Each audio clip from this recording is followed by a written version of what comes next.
Good morning.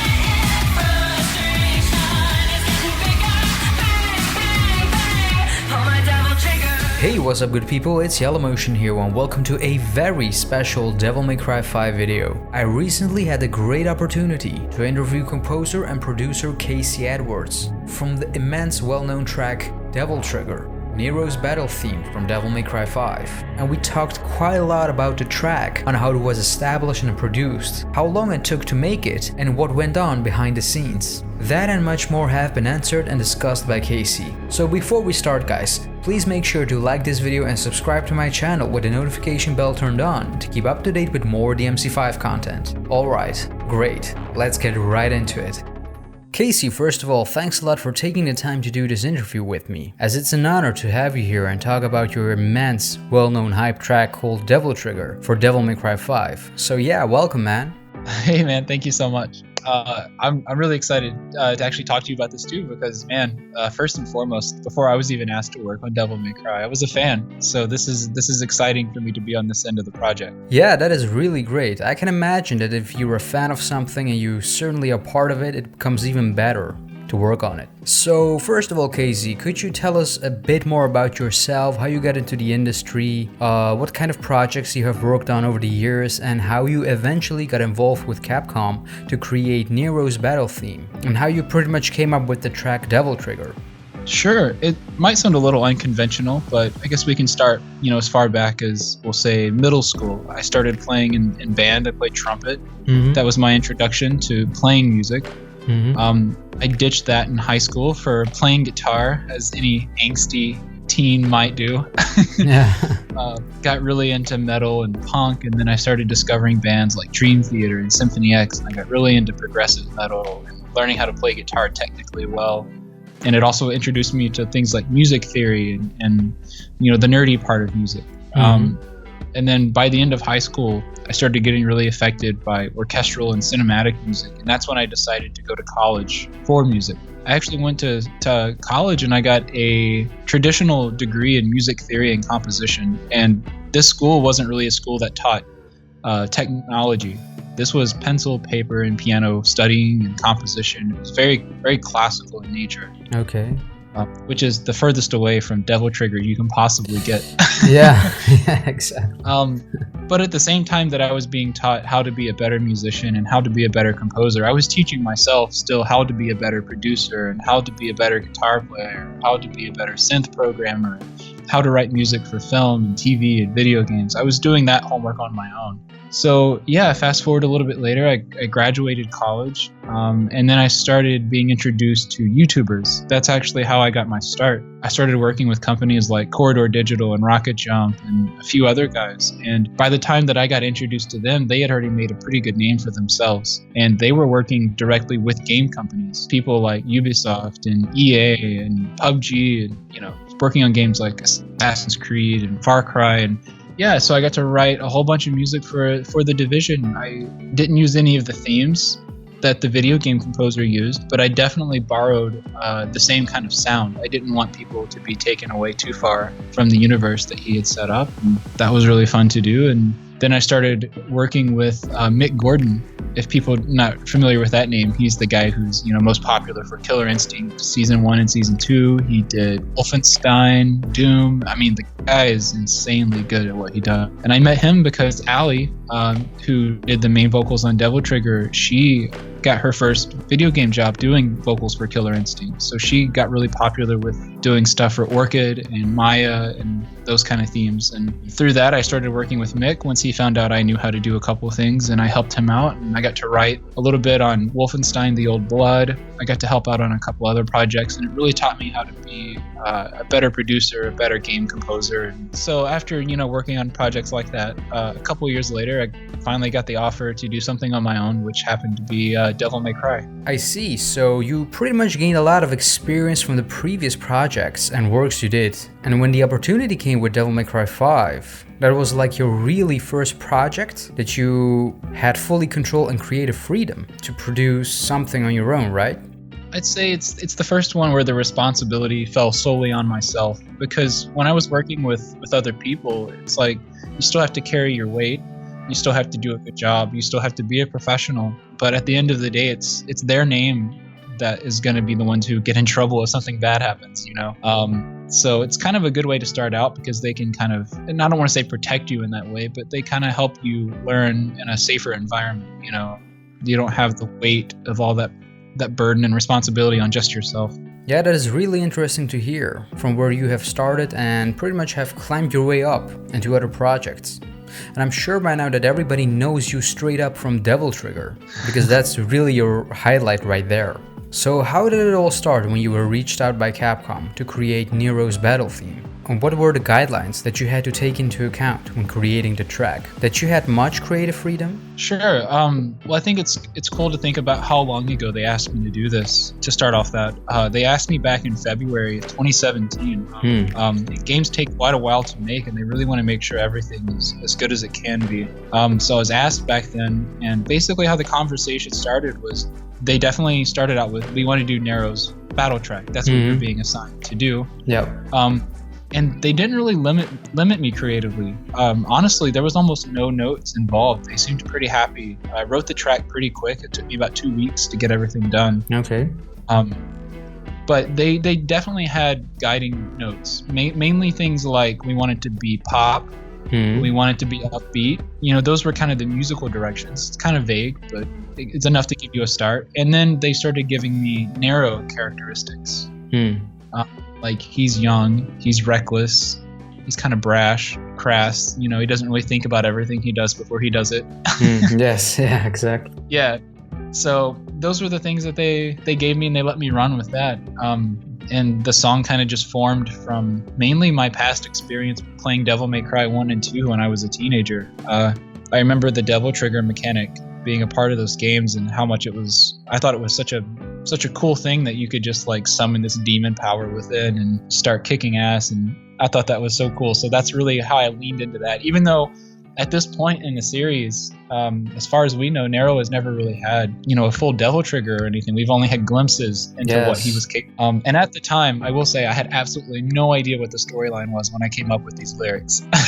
Wow, that is really interesting to hear, man, because it's like you said, you got some guidelines for the track, and you as a DMC fan like the Devil Trigger mechanic of the series, and that's what pretty much inspired you to name the track Devil Trigger. But at the same time of making the track, you didn't know the story of the game nor that of Nero's. So that's all a big coincidence right there. So are you glad you didn't know before, or would you be happy if you would know it beforehand? Yeah, I'm actually kind of glad I didn't know. At this point, I could have ended up writing a totally different song, or I may have kept that out on purpose, afraid that I would be spoiling the game for people.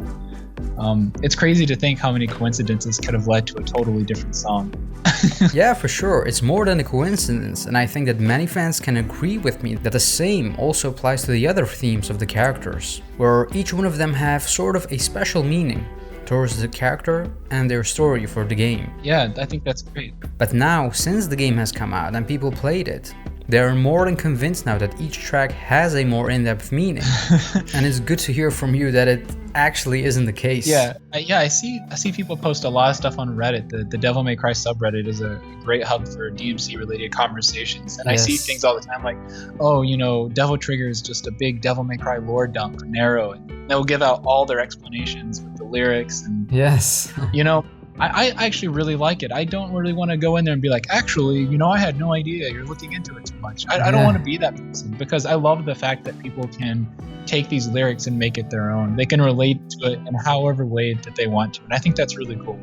Yeah, for sure. So which of the DMC games have you played so far? I played Devil May Cry 1 and 2. I don't remember if I played 3, but I remember the story because I tried to keep up with it. I definitely played a little bit of DMC 4 because that was my biggest influence. I mean, the opening line of Devil Trigger was Ali improvising on I'll Endure the Exile. I was such a big fan of that Yamato Awakening scene where the sword comes together and Nero just breaks free, and you see this demon silhouette behind. Oh man, the first time I saw that, I was so pumped. Right, I can imagine. Well, I was also very pumped up when I saw the reveal of Devil May Cry 5 at last year's E3. I've been a fan myself since the very first Devil May Cry in 2001, and I remember that last year there were strong rumors that a new Devil May Cry game was going to be announced. And when they revealed it along with your track, man, that totally made my day, seriously. Oh man. And even though Devil Trigger is officially Nero's battle theme, to me it's actually the theme of Devil May Cry 5. Oh man. As I'm pretty sure a lot of fans have that feeling as well ever since they saw that first reveal trailer. And even now, when I have fully completed the game, I have to say that without this track, the game kind of would feel incomplete, because it really adds a lot to it. And that's also been one of the reasons I've used your track in almost every single video I made, because I want the video to be very energetic and have that theme that speaks out DMC5. So yeah man, I'm a huge fan of your track, and I'm sure many other fans as well. Thank you so much, man. Yeah, I mean, first and foremost, I have to say I'm absolutely in love with what Cody and Jeff have done, as I'm sure you are. Yeah, absolutely, man. Absolutely. No doubt about it. Man, there's really great tracks, and I think maybe you might feel that way. I try to think about it objectively, right? I'm so humbled and happy with the overwhelmingly positive feedback that fans have given, because first of all, I'll say I was terrified. Whenever they told me they were going to use Devil Trigger as the E3 announcement video music, I was already excited. I knew the announcement was coming up. And I was like, man, I can't wait to see the video. I can't wait to see what they do with it. And I can't wait to see fans' reactions. And I sort of figured I would have to wait until the game came out to see what people thought about the music. Right. And then they told me, more than a year after I wrote the track, because again, I wrote this in February of 2017, and fast forward to summer of 2018, they're telling me they're going to put it as the announcement music, and man, I was so scared. Yeah, no pressure, right? Yeah, people have been waiting for a new Devil May Cry game since DMC, and even further, they've been waiting for a continuation of the main storyline for, like you said, close to 10 years at that time. Yeah, definitely, man. For many, they have waited for more than 10 years for a true sequel, ever since DMC4, right? To me personally, I have to say that I've literally waited for this game ever since Devil May Cry 3. And it's not like that I don't like DMC4, I think it's a great game, but I'm just one of those fans that have waited for a true sequel that really focuses on the Sons of Sparta storyline. So it's a pure nostalgia thing. And I'm sure it's different for every other DMC fan. But regarding Devil Trigger, I mean, ever since E3, it really exploded. And people started to create all kinds of memes and dances. Oh man. Because the whole DMC community was like, hey, I'm ready for DMC5. Just pull my Devil Trigger. You know what I mean? So you said you created the tracks in like 2 weeks, which is pretty fast, man. So did Capcom immediately loved it and approved it? Or were there additional changes made to it? So how that went is essentially, I finished the demo in 2 weeks, and we kind of sat on it for a while because at the time we were going to wait until everybody was finished writing all their tracks, and then Capcom was going to come into town, and, from Japan to Los Angeles, and we were going to mix everything with our mixing engineers here in town and let them give their mixing notes in person and kind of get to do a little meet and greet. So over the course of between February and that summer of when we got to mix it, I was asked to do 2 additional tracks for the game, which I'm sure, you might know about it. Of course you know about it. Yes. At this point. And without giving any spoilers away at this moment, just to tell the story, I was asked to do another version of Devil Trigger, we'll say. And again, this was before Devil Trigger was even considered popular by fans, because they haven't heard it yet. We're still a year behind on that, and they're already asking me to do a remix. Okay. So they're kind of doubling down on the success of people liking the song. So I was even more scared at that point. So in this situation, you obviously didn't know about the story when you made the track. Yeah. But coincidentally, it had to do something very special with Nero's story. And that's why they pretty much asked you to make a remix version of it. Yeah, so the placement of the track in the game makes total sense. And you know what I mean by that. Why They wanted to bring Devil Trigger back. They wanted a more pumped up, hype version for a very special reason. And once I heard about that, I was like, man, I need to write some more lyrics for Devil Trigger then.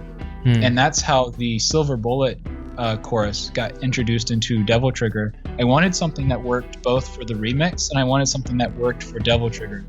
So I kind of wrote back and forth these lyrics and melodies until it worked for both tracks. So while definitely the track only took me 2 weeks to write, as soon as I was asked to do this other part, the remix, I went back and visited the song, and I wrote additional lyrics and stuff for it just to make sure that it could, go both ways, or when people heard the lyrics again in the remix, that they would be even more pumped up that they had heard it before. Yeah, man, that made my day. I just want to talk with you about those tracks a bit later, but I can already tell that when I heard that track coming up, I was having the time of my life, man, with a huge smile on my face. And also the attitude that Nero had in that fight, man, it was just so perfect. I bet, dude, I saw the first video of it. I haven't had a chance to play the game yet. The crappy part about playing or being involved in video game music and the tight deadlines is that sometimes you don't have a chance to play all the games, but I finally have it. Microsoft sent us a copy. Yeah, I saw you posted it. It seems like you were a huge fan of the van, right? Yeah, oh man, this van is so cool. Capcom USA and Capcom Japan did such a good job at collaborating on this because it's such an incredible little package that they put together. For sure, I can imagine. But yeah, sorry, what was the question? Right, yeah. We drifted off a little bit, right? Let me see. Yeah, so you made the track Devil Trigger and they pretty much loved it. So was there a moment where you felt like, yeah, I've hit the jackpot, this is going to be gold? Did you ever imagine how this track would blow up as the way it did? Oh, absolutely no idea that it was going to blow up the way that it did. And I'll be honest with you, even at this point, it's crazy because it's got like almost 5.5 million plays on Spotify. It's already like at 23 million plays on just one channel on YouTube. Yes. Across multiples, there's a couple other million floating around. That's insane to me to think about. But at the same time, I kind of beat myself up about it still. I'm like, it's probably just because people really wanted a Devil May Cry game for so long. And then people are like, no, dude, your music, it sounds great. Yeah, it really is that great, man. And I think it was the best of both worlds. Because yeah, people waited for more than 10 years on this game. And I surely think the track also contributed to the hype. And it really gave that feeling like, get ready because DMC is really back. And I surely think that Capcom saw the reactions of the fans as well and made sure to play into that as much as they can.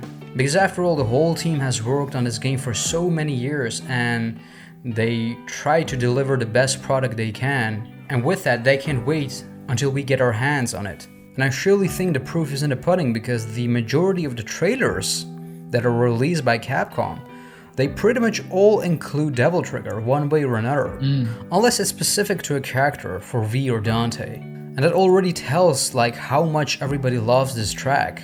Because after all, the track is literally used in the opening of the game itself. Yeah, they really did use it across almost every marketing video that I saw. I was pretty surprised by that. I was afraid by the time the game came out, people were going to be so sick of hearing that song that they would never want to listen to it again. But once again, they've proved me immeasurably wrong. As soon as the game came out, I noticed the views went up even faster. My Spotify account is getting more plays. It literally went up 230% the day the game came out. I checked just to see, and yeah, it's insane, man. Like I said, the fans have been so accepting and so incredibly kind. It's really nice feeling. Yeah, that's really great, man. And I have to say, what I really loved about the game was that the tracks are not only used during the battles, but also during the cutscenes of the characters themselves, as they each have their own variation on it, whether it's for V, Dante or Nero. And that's why at the end, when that remix came up of Devil Trigger, suddenly in your face after that sad violin part, I was like, oh snap, this is fucking awesome, dude. Yeah, right. I will say, so most of the in-game implementation, we definitely structured the song to where it could be broken up into like an interactive song format. Yes. That was something that they wanted from the get-go. And luckily, I had experience doing that with Killer Instinct while I was working with Nick. Nice. So I had some pre-existing experience putting all that together. So I did my best to make as much variety and stuff for the players. But at the same time, we delivered all the instruments kind of separate for Capcom. So they have, all the vocals separate, all the drums separate, all the other stuff separate. So that way they could do things like what you're talking about. Yes. They could really mold the songs in and out of cutscenes in different parts of the game in different ways without me having to deliver 100 different songs. Yeah, it's really great, man. I've seen games where they implemented this kind of interactive music, but it's mostly instrumental. But what I loved about the battle themes of each character is that it works separate as a track, but it works as a true battle theme, depending on how you play. As for instance, you can maybe instantly within 5 seconds go to a S rank, and after that to a triple S rank. And the music has to adapt immediately. And the transitions are done really smooth, as you don't notice it that much. And if you don't notice it, it's done very well.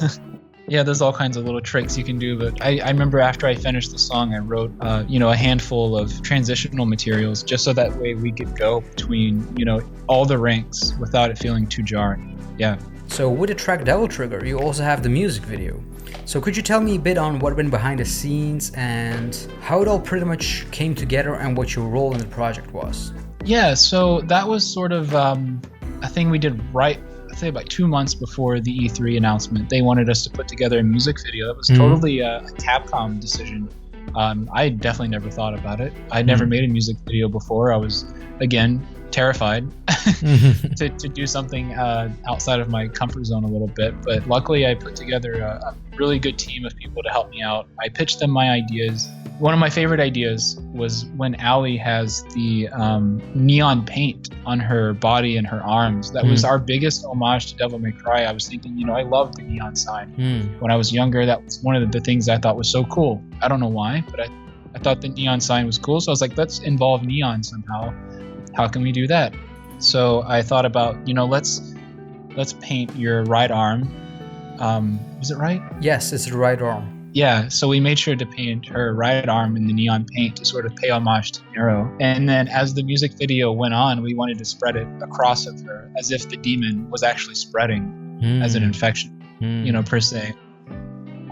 We didn't end up editing it that way. So you'll see, through various stages of the music video, she's covered in, different amounts of paint in different scenes. But yeah, the overall direction for the music video was just grungy and mysterious. We didn't want to give anything away, So we were just paying homage to Devil May Cry in our own little way here and there. And then Capcom got a hold of the edit once we were done with it, and they snuck in even more stuff that I didn't even know about. Fans were, pausing the video and tweeting at me screenshots with words that were hidden in there that I didn't even know that Capcom had put in. Yes, exactly. Because when the game was revealed and we hadn't seen the third mysterious character, and the devs themselves said like, hey, maybe you can find some hints hidden in our Devil Trigger music video. So everybody was like looking the music video up frame by frame, taking snapshots, exposing it in Photoshop to see if there was anything else hidden or a special meaning besides the words that they found, And it surely is a pretty good way to keep the community engaged, while at the same time building the hype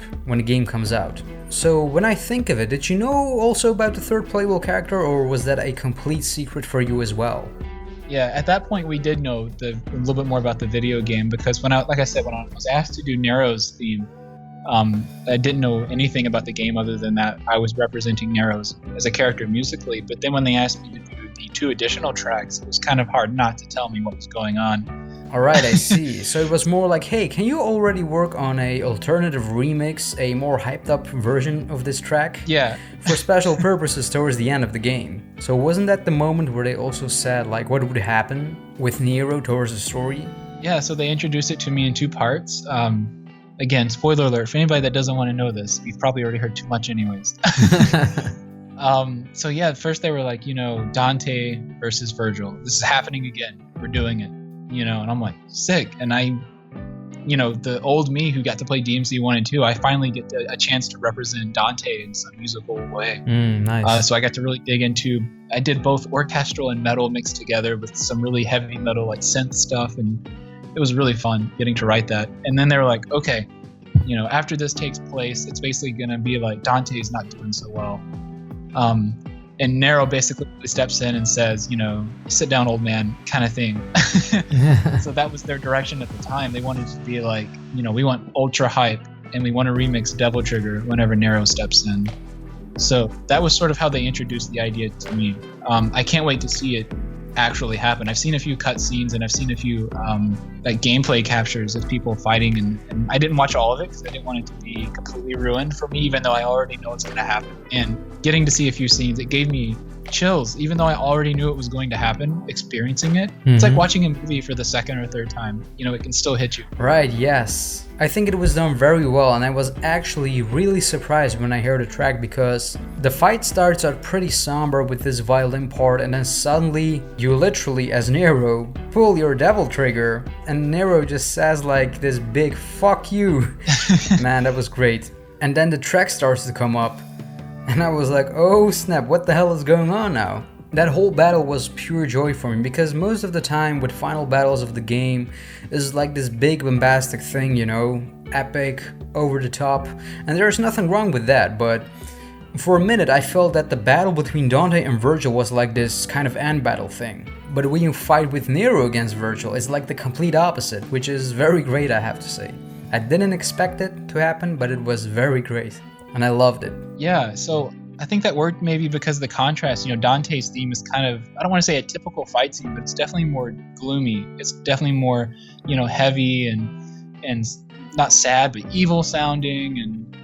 And then you get Nero, whenever Nero's theme pops up, it was meant to be more inspirational than it was to be, you know, like action, you know. It was, I see, from the get-go. And I also wanted to make sure they knew it was Devil Trigger, because musically it sounds nothing like it. So you get the Islander the Exile almost immediately. As soon as the beat drops in, you know, it's a different key, it's a different tempo, and it's all this other stuff. But I wanted people to know 100% that it was Devil Trigger. Yeah, for sure. To me, it's like every time when I hear Ali's voice, I know like something is about to come up, and that's most likely created by you. So even when I for the first time heard the track Legacy in the final trailer, I thought like, oh, this is produced by you, but it wasn't like that, like my first immediate reaction. But when I heard Silver Bullet, I was like, yeah, this is your work, man. Yeah, so Legacy was written by the lead composer of the Devil May Cry 5 team, and his name was Koda Suzuki. And I got to meet him whenever Ali was recording the vocals for that. And he did such a great job writing that song, and Ali did a great job at putting together all the lyrics. And man, I was really glad people got to hear that in the trailer too. It was like an extra level of emotion. Yeah, definitely. The track is definitely like the emotional theme of the game itself, and also for Nero. So we talked a bit about the Devil Trigger music video, but we also have the live performance at the Game Awards. So tell me how that came together, and how was your experience with that? And how was it to perform that track live on stage after already knowing like how much everybody loves it? Oh man, that was insane.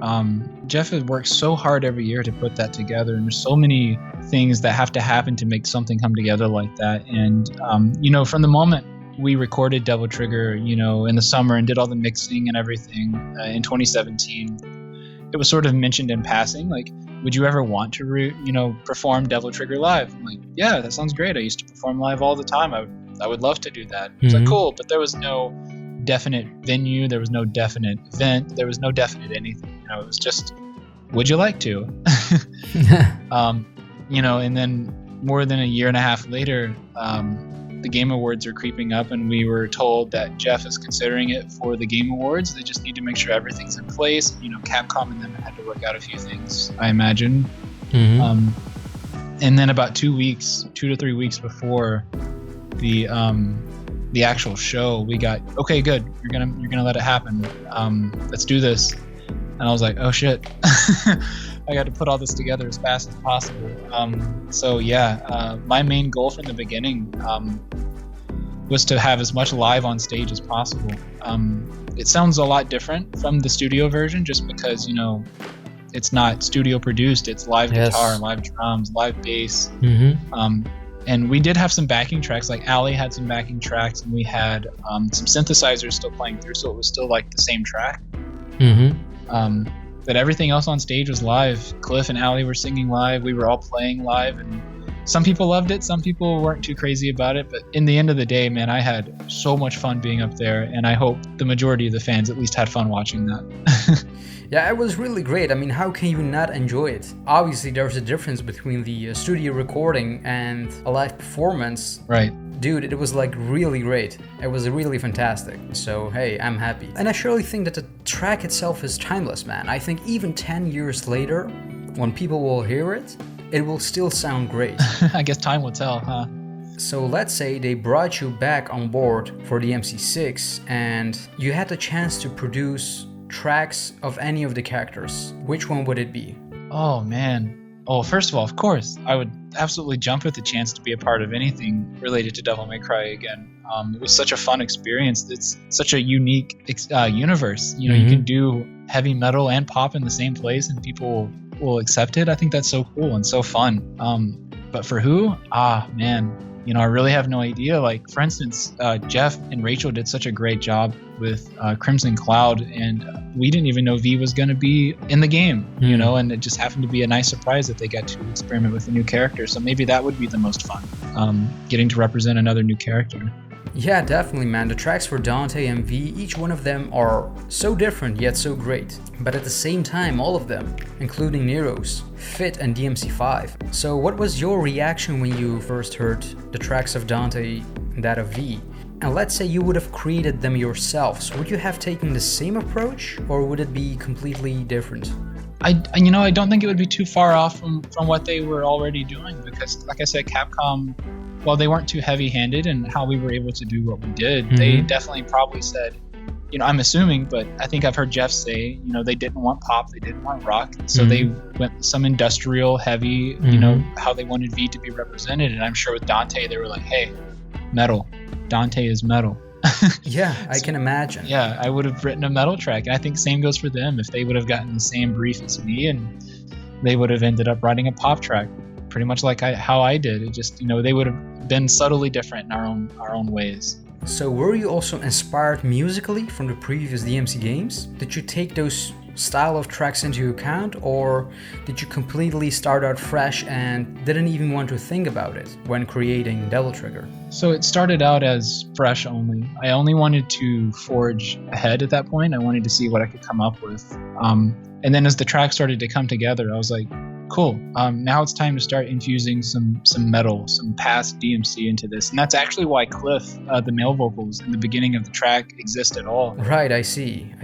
I didn't want to ignore, you know, 15 plus years of Devil May Cry musical lore and how the way things have been done. So even though the track definitely features Allie and it features a female vocalist and it's supposed to represent Nero, that was sort of my way of sneaking in a little bit of the past into the future. Yeah, that's great to hear, man, because now that you say it, I think not a lot of people will immediately notice it, but they will surely appreciate it once they hear this. Yeah, so we were able to do kind of like that old school male grunge vocal for a little bit. So do you have any personal favorite tracks from the past DMC games you played? Oh man, you know, I've been listening to quite a bit of old DMC stuff lately, and funny enough, the stuff that I really started gravitating towards the most recently is the DMC reboot stuff, just because I love Noisia. They're such good producers. You know, all game conflicts aside, I know some people have mixed feelings on that game, but they're really good musicians, they're really good producers, and I am absolutely in love with that soundtrack. It's really well done. Yeah, that's true. I mean, DMC Devil May Cry wasn't loved by the OG hardcore Devil May Cry fans as much as Capcom hoped for, because they pretty much wanted to reboot the whole thing, while fans were like, hey, why not continue the storyline, you know? But at the same time, I mean, it brought also new fans to the series, and that's always great, you know? I mean, and what I really love about DMC5 so much is that it pretty much takes all the good parts from all the previous DMC games and implements it into this game. And there are quite a lot of things from DMC Devil May Cry that are right now in DMC5. And people love it. So if you had a chance to work on any franchise of any series and create the majority of music, for which game would it be and why? Oh man, that's scary, because basically you're asking me to replace someone who I respect. And it's always so hard to to think about that. But I will say, whenever the PS4 Spider-Man game was announced, I was pretty stoked about that. I would have loved to have had a chance to work on that game, just because when I was a kid, and still to this day, I was such a big Spider-Man fan. And they did such a great job at telling an adult story in that. It wasn't super cartoony. They handled it well with humor and seriousness. And yeah, working on that game would have been incredible. But that, again, is not to shoot down the work that Joe Paisano did, which was pretty incredible. Yeah, I agree. The soundtrack is really great. But you already had a chance to work on the Spider-Man project from Corridor Digital, where you pretty much created your own version of the Spider-Man theme. Yes. So I bet you kind of took that as your opportunity, right? To create your own version of the theme. Yeah, that was really fun. So that was essentially almost like a school thesis for Peter France, the director and visual effects creator of that. And he asked me to do that before the Spider-Man game, not before it was announced, but before we had heard any of the music. The game hadn't came out yet. It was still like 9 months away before it came out. And I wrote a bunch of themes, and we got together and talked about it. And then the Spider-Man game came out in September, I believe, last year. And Peter was still finishing the film, and then I got to score the short film in December. So luckily, I didn't have any influence from that game musically yet. I was afraid that I would hear it and go, "Oh no, I did worse." Yeah, I can imagine, especially with such well-known characters that already have many themes. It sets you in this kind of cornered box, right? Where you know you have to deliver on the special sound and tune that people will feel familiar with the character. And I think that's still kind of pressure, right? To deliver on it. Oh, I thought about that a lot before I started. Even though it wasn't like an official Spider-Man project, sort of like a student project or a fan film, if you will, I still took it very seriously. This is still my profession. I still care about music very much, and I care about Spider-Man. To me, I think the most important thing to do was to score Peter Parker, because he's the man behind the mask. I think the number one problem that people might run into when they start writing superhero music is to make it a superhero theme. Yes. In my opinion, the best thing in music is contrast. You can't have Peter Parker without Spider-Man, and you can't have Spider-Man without Peter Parker. And I think if you want to represent the humanity of that, you have to kind of take away the hero for a minute. So, what can you tell about your projects for 2019? What are the things you're working on right now? And if you can say, what can people look forward to from you and Ali? Gotcha. Yeah, I can't really talk about any of the other stuff at the moment, but I can tell everybody I am writing quite a bit of songs. Ali and I work together all the time. In case people weren't aware, we are married. But we've been working professionally together for several years now. We songwrite together, and we've been preparing a number of different kinds of songs across so many different genres. So definitely keep an eye out in 2019. We're going to be dropping some new songs. Yeah, that's great, man, and I will surely look forward to see what you guys have in store. So after having worked on various projects, creating all types of various tracks and music, what are you attracted to the most in creating as a style or genre for music? Yeah, I love so many different genres, and I write in so many different genres. Like if you listen to the Spider-Man thing, that sounds nothing like Devil Trigger. It's all orchestral based. It's very traditional and very cinematic. Yeah, exactly. And if you listen to the stuff I did for The Division, it sounds like a big synth epic orchestral score kind of thing. And if you listen to Devil Trigger, it's pop, rock, metal kind of stuff. Yeah, exactly. That's good, because I don't think that any composer just sticks with one thing, even though they may be well known for it. And I'm sure the same applies to you with Devil Trigger, as people have this kind of expectation of it. I really don't limit myself. I really hope the fans don't expect Devil Trigger 2, just because I think it exists in the Devil May Cry universe. I don't think that song ever would have been written otherwise, But yeah, we write pop, we write jazz, we write metal, we write rock. We really don't limit ourselves to anything. It's just how we feel. Yeah, music is music, and as long as it's great music, people will listen to it. And that's why I also personally don't love a specific genre. As long as it's good music, that's all that matters to me.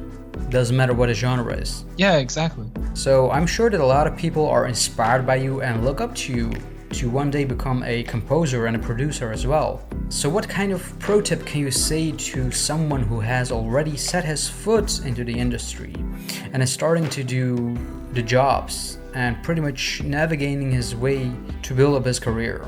Sure. Well, first and foremost, I think it's all about finding what you love and doing that. Don't ever sacrifice things that you like for money. If you don't like techno and someone's offering you money to write techno, don't write techno. Don't do it for the money. The music industry is a very tough industry, but it can also be very, very rewarding, as I've so luckily gotten to experience recently with Devil Trigger.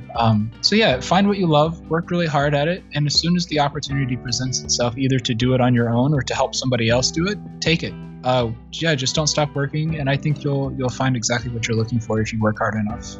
Yeah, that's great. It's pretty much like if you have the passion and the ambition, you will get there. But if you're thinking of just doing this just because you can get very successful or it pays very good, then I think you will be pretty disappointed really fast, depending on the expectations you have.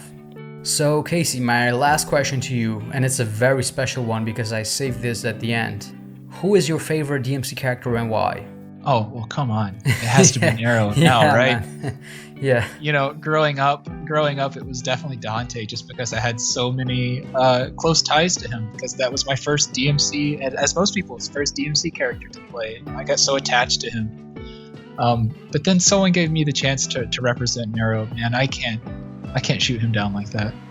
Yeah, I can understand, man. He has a good story arc, a very fulfilling one, and his character is really more fleshed out and more unique and more personalized. Not that he had that in DMC4, but this one is really much more definitive. That's awesome. I'm really looking forward to getting to know Nico. I only know a few things about her character, but I'm looking more forward to seeing her in the game. Yeah, she's a great character. I love her, man. Awesome. But there is one more character I loved even more, and that's Griffin. Man, I'm telling you, every time he was on screen, he literally stole the show. Oh, that's awesome. Because the way he just talks and makes jokes and comments. I mean, he literally swears and trash talks in the game, and I loved it very much, man. And there were even moments where I was like, did they do that for real? Nice, I love it. That's great. I wasn't even expecting that. I can't wait to play it. Just for that. So yeah, this was it, Casey. I just want to thank you a lot for doing this interview with me and taking the time, man. I mean, I really appreciate it. And just like I said at the beginning, I mean, Devil Trigger, it's literally one of my favorite tracks of the game. And I learned so much on what went behind the scenes and how you pretty much created the track, as it gave me a lot of insight. And I hope it will do the same for the viewers when they're gonna watch this. So yeah, thanks a lot, man. Much appreciated.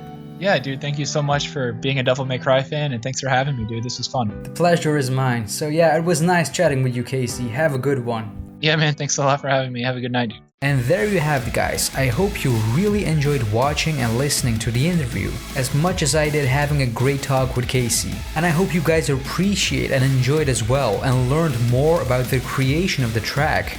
And while you're still here, guys, why don't you like and share this video, as that helps me greatly, and become a subscriber to my channel. And you can also find me on my social media pages, simply at YellowMotion, and on Instagram at YellowMotion Gaming. That'll do it for me for this one. Once again, guys, thanks a lot for being here and thanks a lot for watching. I'll see you guys in the next one. Peace.